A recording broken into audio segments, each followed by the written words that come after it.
Welcome to my YouTube channel Target Medical Classes. आज हम बात करेंगे ब्लड प्रेशर के बारे में। ब्लड प्रेशर होता क्या है, ठीक है। ब्लड प्रेशर जो है सीवीएस का ही सिस्टम का पार्ट है, ठीक है। ब्लड जैसे आप समझ रहे हैं, ब्लड और प्रेशर, मतलब जो ब्लड है, जो अपना जो फ्लूइड है, कंटेंट है, जो वेसल्स के अंदर बहता है, वो क्या कितना प्रेशर लगाता है, कहाँ लगाता है प्रेशर, वो हम बात करेंगे। जैसे कि आप यहाँ पे डेफिनेशन देख सकते हैं, blood pressure is the force और the pressure that the blood exert on the walls of the blood vessels, ठीक है। इसका मतलब क्या है कि जो ब्लड है, यहाँ पे आप देख रहे हैं लेफ्ट वेट्रियम में जो पंप करके ये जो ब्लड यहाँ पे आयोटा में गया। अब ये जो ब्लड ये जो इस वेसल्स में है, यहाँ पे आप देख रहे हैं ये जो ब्लड मैंने यहाँ पे बना रखा है। अब ये जो ब्लड इस वेसल्स की वॉल्स पे जो लगा रहा है प्रेशर, इस प्रेशर को हम बोलते हैं ब्लड प्रेशर। ये जब यहाँ पे प्रेशर लग रहा है, इसे बोलते हैं हम ब्लड प्रेशर, ठीक है। The blood exerted on the walls of the blood vessels is called blood pressure, ठीक है। अब जो है ब्लड प्रेशर कितने टाइप के होते हैं, जैसे आपने देखा होगा, आप जैसे कि नॉर्मल ब्लड प्रेशर लेते हैं, आप हमेशा देखते हैं 120/80। कभी आप सोचते होगे ये 120/80 है क्या, ठीक है। सोचते होगे कि नंबर ये क्या नंबर है, ये ऊपर अलग है, नीचे अलग है, क्या है ये mmHg की यूनिट है। अब ये देखते हैं ये नंबर क्या है। ये जो ऊपर जो प्रेशर है, इस वाले प्रेशर को बोलते हैं हम सिस्टोलिक ब्लड प्रेशर। नीचे वाले प्रेशर को, ये जो नंबर देख रहे हैं आप 80, इसको बोलते हैं हम diastolic blood pressure. Systolic blood pressure और डायस्टोलिक ब्लड प्रेशर। अब देखते हैं सिस्टोलिक ब्लड प्रेशर क्या होता है। हम यहाँ पे एक बनाते हैं बढ़िया सा हार्ट,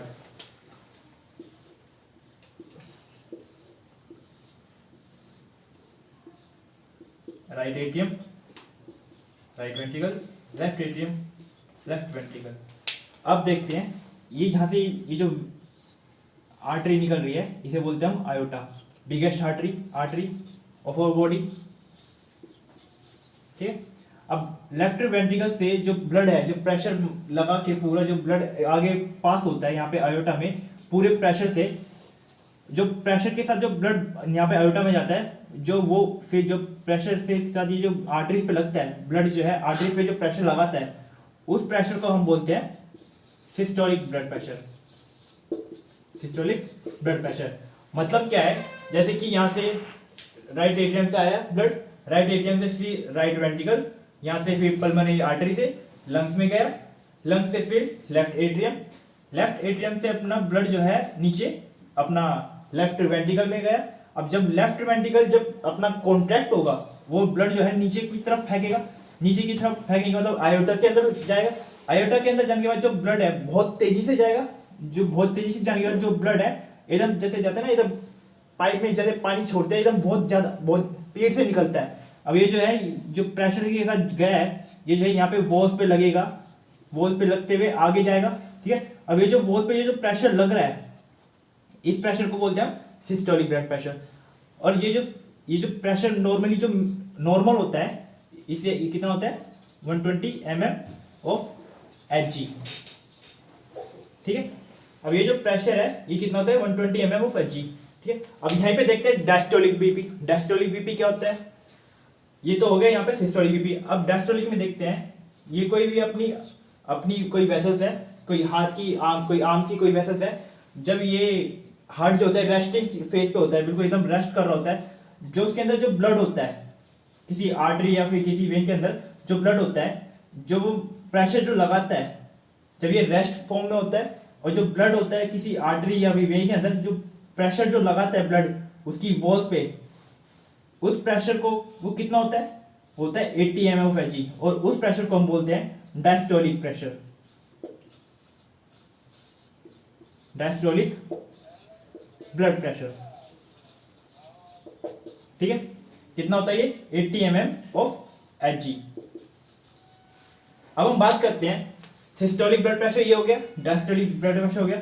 अब हम देखते हैं कि अपने शरीर में कि ब्लड प्रेशर जो है बहुत जल्दी बढ़ जाता है, बहुत कम हो जाता है। वो कैसे होता है कि अपने देखते हैं आप ओल्ड एज में जो है बंदों के, मतलब ओल्ड एज में लोगों के प्रेशर जो ब्लड बीपी जो है बढ़ जाती है या फिर घट जाती है, वो कैसे होती है। फिर हम जब रेस्टिंग सो रहे होते हैं तो अपना प्रेशर जो है बहुत कम हो जाता है, वो कैसे होता है। सिंपैथेटिक नर्व स्टिमुलेशन और पैरासिम्पैथेटिक, इन दोनों का मतलब क्या है। अब ये जो दो नर्व है, नर्व का मतलब कि अपने जो नर्व अपनी ब्रेन से जो नर्व सप्लाई कनेक्ट हो रही है। नर्व क्या होती है, एक तरह की वो सप्लायर होता है, एक मैसेज कनेक्शन बीच में बना होता है ब्रेन के और अपने मसल के बीच में, ठीक है।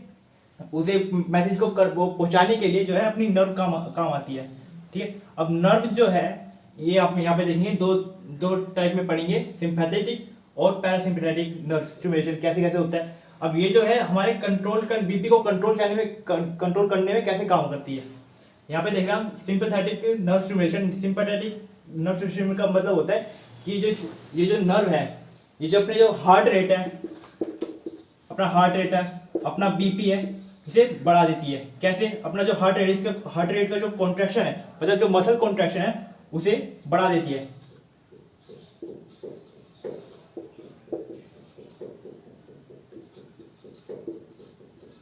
रेट ऑफ कॉन्ट्रैक्शन बढ़ा देती है।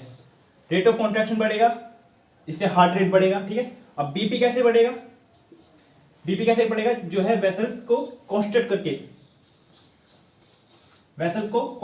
मतलब कि जो सिंपैथेटिक नर्व स्टिमुलेशन है वो अपना हार्ट रेट बढ़ा देती है, बीपी बढ़ा देती है, और अपनी लंग्स की एक्टिविटी मतलब रेस्पिरेशन रेट जो है वो भी बहुत तेज कर देती है। जैसे आप देखते हैं कि जैसे कि हम किसी अंधेरी जगह में चल रहे हैं, तो एकदम हम कुछ सुन लेते हैं, फिर एकदम कुछ हमारे ऐसा होता है हमारे पीछे कुछ चल रहा है, तो हमारी एकदम हार्ट रेट बहुत ज़्यादा तेज होती है, हमें पसीना आने लगते हैं, हमारी जो आंखों की पुतलियाँ हैं, प्यूपल्स हैं, वो बड़ी हो जाती हैं, हम बहुत जोर जोर से सांस लेने लगते हैं। वो किस लिए होता है, वो ये सिंपैथेटिक नर्व स्टिमुलेशन की वजह से होता है, ठीक है। अब देखते हैं parasympathetic nerve stimulation. Parasympathetic nerve stimulation में क्या होता है कि जो है अपना जो हार्ट रेट है वो डिक्रीज हो जाता है। डिक्रीज कैसे होगा, जो फोर्स ऑफ कॉन्ट्रैक्शन है मसल्स का, फोर्स ऑफ कॉन्ट्रैक्शन है वो गिर जाएगा, जिससे कि हार्ट रेट वो कम हो जाएगी, ठीक है। हार्ट रेट कम हो जाएगी इससे कि, और जो है अपना बीपी जो है, ब्लड प्रेशर, वो भी कम हो जाएगा। वो कैसे कम होगा, अपना जो वेसल्स है वो डायलेट होके, डायलेट मतलब कि चौड़ी होके, वैसे डायलेशन, ठीक है। अब पैरासिम्पैथेटिक में क्या होता है, जैसे कि हम सो रहे हैं, आराम से बैठे हैं, कोई टेंशन नहीं है, ठीक है। अब उसमें क्या होता है, पैरासिम्पैथेटिक नर्व स्टिमुलेट हो जाता है, उसमें हम हमारी जो एकदम आराम से हमारे जो रेट है, हार्ट रेट है, वो बहुत नॉर्मल चलती है, ठीक है। जो बीपी है अपना आराम से, अगर हाई है तो एकदम नॉर्मल सा चलने लगता है, ठीक है।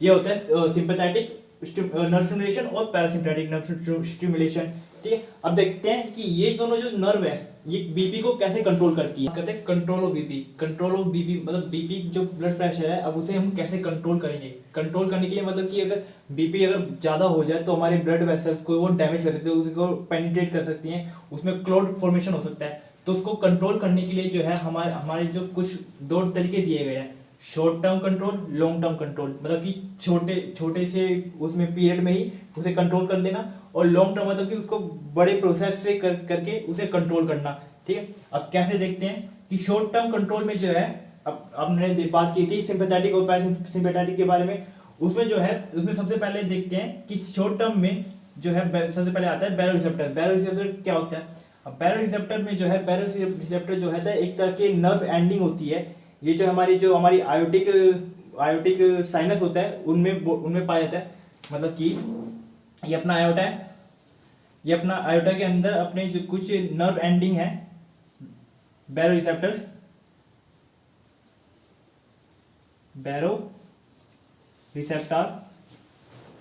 ठीक है, ये पाए जाते हैं अपने आयोटिक बॉडी में पाए जाते हैं, अपने कैरोटिड साइनस में पाए जाते हैं, आयोटिक बॉडीज में पाए जाते हैं, मतलब कि अपनी आयोटा के अंदर भी जो ये अलग अलग वेन्स में जो है कन्वर्ट हो रही है, उसके अंदर पाए जाते हैं। और ये जो अलग अलग जो वेन जो डाइवर्ट हो रही है, ये भी हम आगे बात करेंगे कि ये आयोटा के बारे में कि कैसे कैसे पूरी क्लासिफिकेशन है, ठीक है।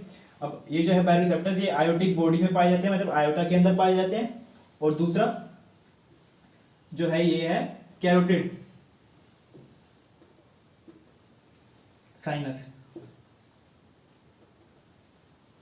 कैरोटिड साइनस में पाए जाते हैं। कैरोटिड साइनस मतलब क्या होता है कि यहाँ पे जो ये जो अपने आपने यहाँ पे देख रहे हैं ब्रांचेस, इन्हीं में भी इसके अंदर जो साइनस है मतलब कि एक तरह का वो एक स्पेस में वहाँ पे भी बैरोरिसेप्टर्स पाए जाते हैं। अब बैरोरिसेप्टर्स होते क्या है, बैरोरिसेप्टर्स जो होते हैं एक तरह की नर्व एंडिंग होती है, वो है प्रेशर सेंसिटिव होते हैं। प्रेशर सेंसिटिव का मतलब कि जैसे कि अपनी जो ब्लड वेसल्स है, ठीक है, इसके अंदर जो ब्लड है, अगर ये इसका जो प्रेशर है ये बहुत ज्यादा इस पे वेसल इस पे दीवारों पे लग रहा है, इसकी वेसल्स पे लग रहा है, ठीक है, तो ये जो बैरोरिसेप्टर्स है ये स्टिमुलेट हो जाएंगे। अब यहाँ पे जो है बैरोरिसेप्टर्स ये स्टिमुलेट हो जाएंगे। स्टिमुलेट होने के बाद जो है जो बैरोरिसेप्टर्स है ये जाके सीधा अपने सीवीएस अपने सीवीसी अपने कार्डियोवास्कुलर सेंटर, ठीक है, कार्डियोवास्कुलर सेंटर पे अपने एक्ट करेंगे, सेंटर पे एक्ट करेंगे। सीवीएस सेंटर जो है अपना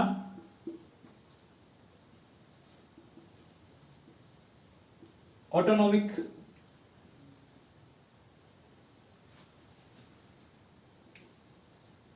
नर्व स्टिमुलेट करेगा।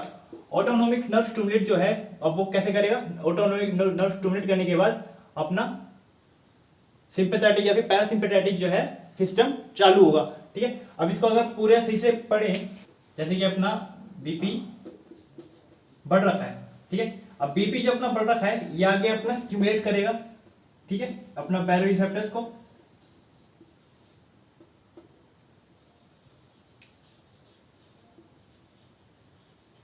बैरोरिसेप्टर्स स्टिमुलेट होंगे,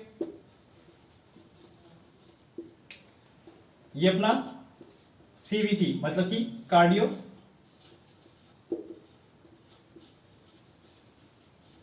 कार्डियोवास्कुलर सेंटर पे एक्ट करेंगे। ये जो है अपना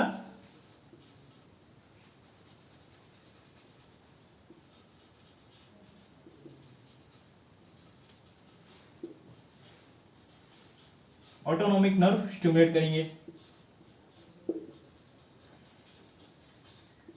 अब जो ऑटोनोमिक नर्व है, ऑटोनोमिक नर्व ही अपना जो है पैरासिम्पैथेटिक, हमने बात की थी पैरासिम्पैथेटिक,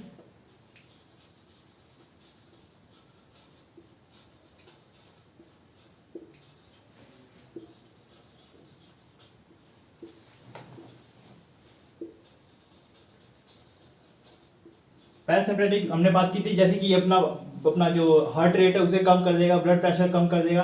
कैसे कम करेगा, मतलब कि यहाँ पे जो प्रेशर जो बढ़ रहा है अपने वेसल्स पे लगने वाला जो प्रेशर है वो बढ़ रहा है, अपना बहुत ज्यादा प्रेशर लग रहा है अपनी वेसल्स पे, जो अपने बैरोरिसेप्टर्स है वो एक्टिवेट हो जाएंगे। एक्टिवेट होने के बाद जो है वो अपने वो सिग्नल्स भेजेंगे कहाँ पे, सीवी पे। सीवीसी सेंटर जो होता है कार्डियोवास्कुलर सेंटर अपना मेडुला के अंदर होता है,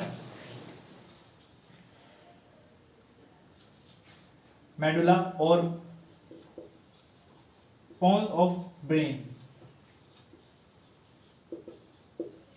स्टेम, इनके अंदर जो है अपना सीवीसी सेंटर मतलब कार्डियोवास्कुलर सेंटर होता है। कार्डियोवास्कुलर सेंटर मतलब कि एक ऐसा सेंटर जो अपने अपने जो जो प्रेशर है उसको कंट्रोल करके रखता है, उस पर अपने नियंत्रित रखता है, उस पर कमांड रख रखता है, ठीक है। अब ये जो है सीवीसी, अब ये अपने ऑटोनोमिक नर्व स्टिमुलेट करेगा। ऑटोनोमिक नर्व स्टिमुलेट करने के बाद मतलब कि उसको ऑटोनोमिक पे मैसेज भेजेगा, जो है ऑटोनोमिक नर्व जो है अपना फिर जो और आगे जो है यहाँ पे पैरासिम्पैथेटिक नर्व स्टिमुलेट कर देगी। मतलब कि पैरासिम्पैथेटिक नर्व स्टिमुलेट करने का मतलब है कि जो है पैरासिम्पैथेटिक नर्व स्टिमुलेट करने का मतलब ये जो है ऑटोनोमिक जो है अपने नर्व दूसरी वाली जो नर्व है पैरासिम्पैथेटिक उस पे एक्ट करेगी, उसे मैसेज भेजेगी भाई तू अब स्टार्ट हो जा, अब तेरी जरूरत है, तू जाके रिएक्ट कर, ठीक है। अब ये जो है पैरासिम्पैथेटिक ये जो है अपने कहाँ पे ब्लड वेसल्स पे रिएक्ट करेगी। इसका काम क्या था मेनली, अपना हार्ट रेट को डिक्रीज करना, ठीक है, अपना ब्लड प्रेशर जो है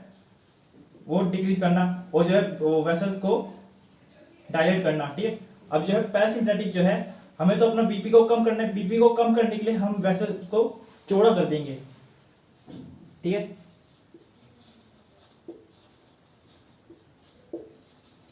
चौड़ा कर देंगे वेसल्स को, मतलब कि जो अपना जो अब देखेंगे पाइप में जो प्रेशर है अगर हम आगे से उसका मूव अगर भींच दे, पीछे से जो सप्लाई आ रही है अगर हम आगे से मूव भी दे तो एकदम जो प्रेशर है वो एकदम बहुत तेजी से जाएगा, ठीक है। इसका मतलब कि जो है यहाँ पे जो है ये कॉन्स्ट्रैक्ट हो गया, मतलब इसका सरफेस एरिया जहाँ से ये निकल रहा है जो है वो कम हो गया, और जिससे प्रेशर जो पीछे जो सप्लाई हो रही है वो बहुत तेज हो गई, जिससे प्रेशर बहुत तेज हो गया। ठीक है, प्रेशर बहुत तेज हो गया।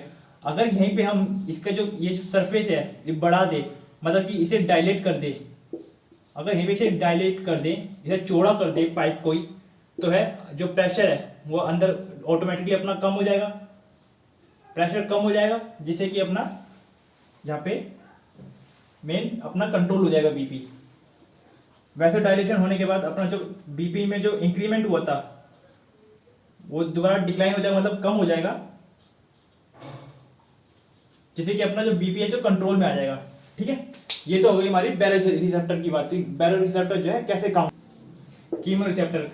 अब कीमो रिसेप्टर क्या होते हैं? कीमो रिसेप्टर जो होते हैं वो भी एक तरह की नर्व एंडिंग होते हैं, वो भी जो है अपनी आयोटिक वॉल, अपनी आयोटा के अंदर जो है उनके आयोटिक बॉडीज के अंदर पाए जाते हैं। ठीक है, ये अपनी आयोटा है, ये आर्च ऑफ आयोटा, ये डिसेंडिंग आयोटा, इनके अंदर जो है कीमो रिसेप्टर्स पाए जाते हैं, बैरो रिसेप्टर्स भी पाए जाते हैं। ठीक है, अब जो कीमो रिसेप्टर्स है वो जो होते हैं वो सेंसिटिव होते हैं चेंज इन ब्लड की पीएच, मतलब जो ऑक्सीजन है, मतलब सेंसिटिव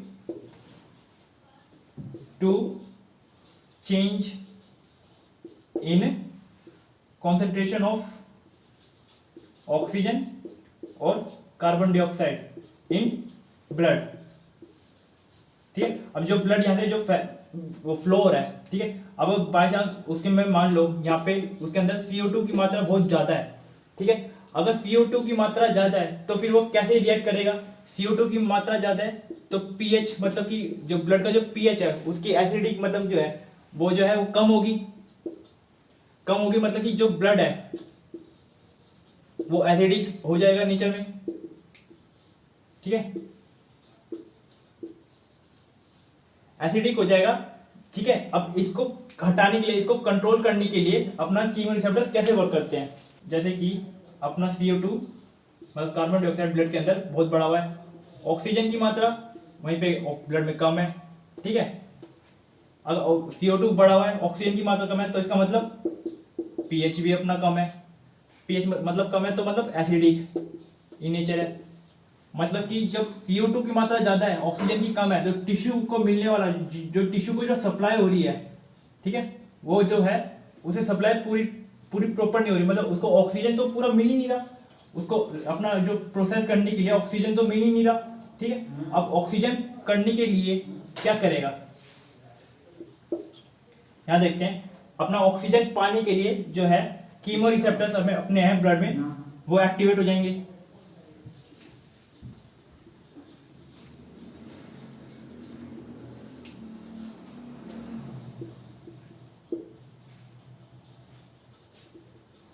कीमो रिसेप्टर स्टिमुलेट हो जाएंगे। ठीक है, कीमो रिसेप्टर स्टिमुलेट होने के बाद ये जो है अपने दोबारा सीवीएस पे, कार्डियोवास्कुलर सेंटर, उस पे मैसेज भेजेंगे, उस पे मतलब कि उस पे रिएक्ट करें, उस पे मैसेज भेजेंगे कि भाई ये जो है ये ब्लड के अंदर जो है कार्बन डाइऑक्साइड की मात्रा ज्यादा है और ऑक्सीजन की कम। ठीक है, जिससे कि जो है टिश्यू को पूरी सप्लाई नहीं हो रही, तो अब हम क्या करें? ठीक है, तो सीवीसी है कार्डियोवास्कुलर सेंटर, वो आगे स्टिमुलेट करेगा किसे? ऑटोनॉर्मिक को।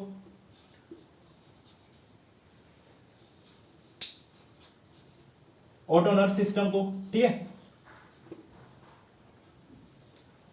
ऑटोनर्व जो है आगे अपना क्या करेगी? अब वो सिंपैथेटिक नर्व स्टिमुलेट करेगी।